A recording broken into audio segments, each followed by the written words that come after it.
So what can you do to contribute to your company's financial success? Well, first, you can support all the sales efforts that are happening within your company. Second, monitor your manufacturing variances and work on projects to drive them favorable. Third, manage your staffing and labor charges.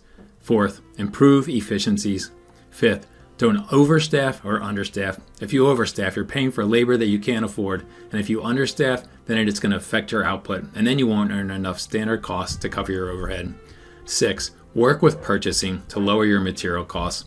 And last but not least, ship good quality products on time to your customers. Don't forget to do your homework. Get a copy of your company's P&L statement. Find out what bottom line number your company uses as its primary metric. Then manually calculate your P&L statement. Use a calculator, sit at your desk in some quiet time, and really try to crunch through and see if you can follow it.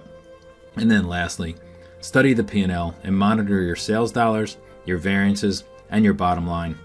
Compare these numbers to prior year and a budget. A P&L statement can definitely be intimidating, but I know that you're up for the challenge.